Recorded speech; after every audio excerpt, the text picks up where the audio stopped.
안녕하세요 여러분, 테스트네이션의 오송쌤입니다.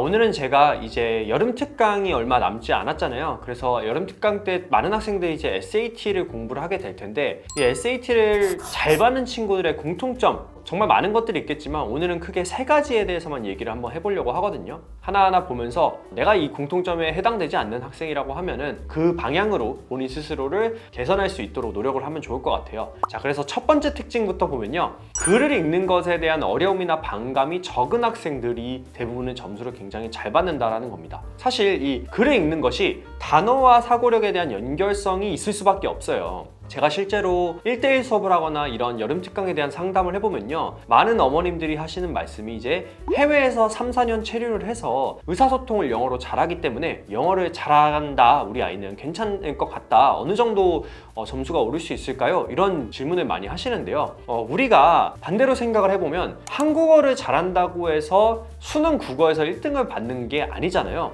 우리나라에서 수능 국어라는 시험을 쳤을 때 1등급을 받을 수 있는 학생은 상위 4% 안에 들어간다고 하거든요. 근데 SAT도 대부분은 상위 거의 1% 안에 들어가는 1500점 이상을 노리기 때문에 전혀 다른 능력이라고 생각을 하시면 될 것 같습니다. SAT에서 요구되는 독해력, 사고력은요, 단순히 의사소통을 하는 수준의 글이 아니라 그 글에 쓰인 단어를 얼마나 정확하게 이해하고 또 문맥에 맞게 활용할 수 있는지, 그래서 그 글을 쓴 사람의 요점이나 의도를 정확하게 파악할 수 있는지에 대한 것을 측정하는 시험입니다. 예를 들면 저희가 한국어로 양측의 상호 보완적인 이해관계에 대해서 심사숙고해보다 라는 말이 있다라고 해보면, 이 표현을 알아듣고 이해하는 학생은 반대로 SAT에서 잘할 확률이 굉장히 높습니다. 결국에는 이 글의 이해라는 것이 방금 얘기한 이렇게 복잡한 어휘와 표현을 이해를 하고 이 상황에 맞게 그 단어를, 영어 단어를 활용할 줄 아는 능력을 가지고 있어야 된다는 건데요, 이러한 능력은 자연스럽게 배워지는 게 아니라 되게 꾸준한 훈련을 통해서 익혀야 하는 영역입니다. 그래서 어려서부터 책을 좀 좋아하거나 꼭 책이 아니더라도 무언가를 이렇게 읽는 행위에 대한 거부감이 없어하는 친구들이 잘하는 경우가 당연히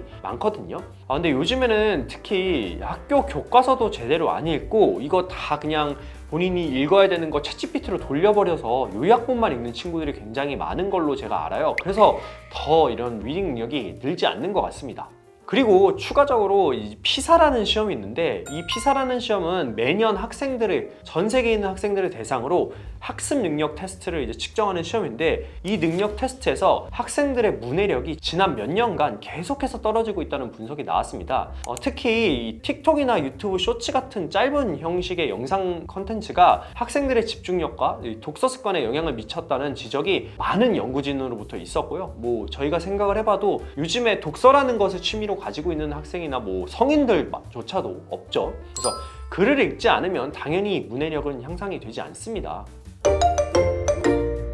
두 번째 특징은요, SAT 점수를 잘 받는 친구들은 시간 관리를 한다라는 겁니다. 시간 관리 잘하는 것도 아니고요, 시간 관리를 그냥 한다라는 거예요. 많은 학생들이 이 시험을 준비하면서 SAT를 일주일에 한두 번 집중적으로 풀고 또 그 이후에는 다른 거를 공부하느라고 SAT 안 하는 경우가 굉장히 많아요. 예를 들면 토요일마다 수업을 한다고 가정을 했을 때, 토요일날 딱 수업을 하면은 일요일날 문제를 풀고 다음 주까지 한 번도 안 풀어보고 복습도 하지 않고 오는 경우가 많고, 토요일이면 그나마 나은데 예를 들면은 화요일날 수업이 있었다라고 하면은 화요일날 수업하고 수목금 동안에 한 번도 안 했다가 토요일이나 일요일날 한 번 풀고 수업에 이제 들어오는 경우가 굉장히 많고, 이거보다 더 최악은 이제 하루 전날에 풀어가지고 오는 건데요, 여러분들이 여름 특강을 들었을 때 사실 점수가 오르는 이유는 이와 반대로 주기적으로 여러분들이 월요일부터 금요일까지 학원에 와서 반복적으로 연습하고 복습하는 이제 습관이 강제적으로 들어가기 때문에 그런 겁니다. 그래서 일정한 시간에 맞춰 공부하고 복습을 꾸준히 해나가는 것이 굉장히 중요한 거죠.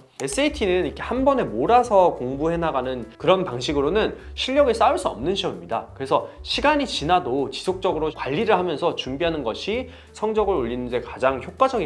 높은 점수를 보유하고 있는 학생들은 대부분 이런 식으로 이제 공부를 한다라는 겁니다. 마지막 세 번째 특징은요, SAT 점수를 잘 받는 친구들은 풀어본 문제를 다시 틀리지 않는다라는 겁니다. 이 고득점을 받는 친구들은 이미 풀어본 문제를 이제 기억을 하고요, 다시 틀리지 않는 이 능력을 가지고 있습니다. SAT는 문제를 자주 재사용하거나 또 비슷한 유형의 문제를 계속해서 출제하는 경향이 있어요. 그래서 연습 문제를 많이 풀어본 학생이라고 하면은 딱 기출 문제를 보거나 이제 실제 시험을 봤을 때 저 이 문제 봤던 것 같아요, 또는 이런 유형의 문제를 풀어본 적이 있어요 라고 느끼게 됩니다. 근데 많은 학생들이 실제로 2, 3주만 지나도 그 본인이 풀었던 문제를 다시 풀어보잖아요. 그러면은 틀렸던 문제만 틀리는 게 아니라 심지어 본인이 처음에 맞았던 문제도 틀리는 경우가 종종 발생을 합니다. 그 이유는 이 문제를 처음 풀었을 때도 본인이 명확한 어떤 추론이나 사고의 과정을 통해서 딱 푼 게 아니라 그나마 이게 될 것 같으니까 정확한 설명은 못하기 때문에 이제 정답을 골라서 맞았기 때문에 그런 거거든요. 이런 것이 이제 메타인지가 부족한 경우라고 하는데요. SAT는 이제 단순히 문제를 외우고 푸는 시험이 아니기 때문에 문제를 풀 때 그 과정에서 어떤 사고와 분석을 했는지 이해하는 것이 굉장히 중요합니다. 그래서 이 시험에서 메타인지가 중요한 이유는 자신이 알고 있는 문제와 그렇지 않은 문제를 구분하는 능력이 이 메타인지에서 오기 때문에 그래요. 자신이 틀렸던 문제를 반복해서 틀리지 않도록 그 문제를 풀 때 왜 A가 뭐 예를 들면 안 되는지, B는 왜 안 되는지, 그럼 왜 C는 안 되고 왜 D는 정답이 되는지, 또 왜 나는 그런 식으로 풀었는지, 내가 왜 이런 생각을 하게 됐는지, 이걸 반복적으로 해서 연습을 했을 경우에 실제 시험에서 더 좋은 결과를 얻을 수가 있습니다. 그래서 메타인지가 좋은 친구들 있잖아요. 이 친구들은 실제로 제가 수업을 해보면 오히려 수업 때 많은 문제를 질문하려고 하지 않아요.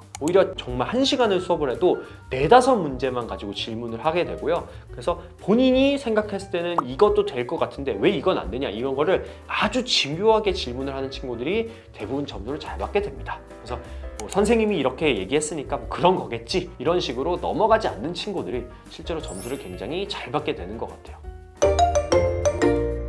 자, 그래서 오늘은 SAT를 여러분들이 공부하게 됐을 때 점수를 잘 받는 친구들의 특징을 3가지 얘기를 해봤는데요. 이거 말고도 제가 말씀드린 것처럼 몇 개가 더 있어요. 그래도 오늘은 굵직굵직한 3개만 얘기를 해봤고, 저는 다음 시간에 더 좋은 영상으로 찾아뵐 수 있도록 하겠습니다. 감사합니다. 기다리고 기다렸던 인강에 대해서 본격적으로 정말 얘기를 하는 시간을 좀 가져보도록 하겠습니다. 인강에 이제 출연하게 될 선생님들이 나와 있는데, 제가 먼저 있고 옆에 에릭 선생님, 컨설팅 지원서 이제 인강을 올려주실 거고요. 심유진 선생님, 리서치랑 AP랑 RWS를 담당하고 계시고, 우리 수학, 서울대 수학, 옥스포드 수학, 이 2가지만 얘기해도 웅장하죠. 이제 AP 수업 후기부터 보면은 유진 선생님한테 배운 친구들은 뭐 거의 다 5점을 받고 있죠. 그 노하우를 통해서 AP 강의를 찍어 놓으셨고, 지원서 후기 같은 경우는 이제 대표님이 담당했던 학생들이 대학 가고 후기를 많이 적어줬는데, 하버드, 프린스턴, 다트머스, 아이비가 이제 쭉쭉쭉 있죠. 브라운, 스탠포드, 그리고 UC 버클리. 다음은 이제 제가 가르쳤던 SAT Reading and Writing 이제 학생들 이제 후기가 좀 올라와 있습니다. 여기 다음 같은 경우는 이제 저희가 가지고 있는 기록들이죠. SAT 고득점 달성자, 그리고 AP 고득점 달성자, 그리고 명문대 아이비리그 입학 비율. 저희 모든 인강은 요 순서대로 이제 진행이 되거든요. 기초부터 해서 개념, 완성, 문제풀이까지. 다음으로는 이제 저희 인강에 나와 있는 이제 장면 강의하는 내용을 좀 시각적으로 학생들이 이해가 쉽게끔 좀 넣어놓으려고 많이 노력을 했던 것 같습니다. 수강 기간은 6개월간의 등록만 하시면은 정말 목표하는 시험을 졸업하기 충분한 수강 기간으로 좀 오픈을 해놨고요. 획기적으로 낮춰서 좀 저렴하게 제공을 할 수 있도록 AP, 랭, 컴포지션, 토플, 그리고 컨설팅, 지원서, 히스토리, SAT 한번 먼저 볼까요? 제 강의 같은 경우는 제가 좀 교재를 많이 준비를 해놨기 때문에 강의별로 이렇게 다 적어놨거든요. 네. 해당 강의의 교재를 먼저 다운로드를 받으시고 유형별 먼저 공부를 한다고 했으니까 퀘스천 이렇게 쭉 나오고요.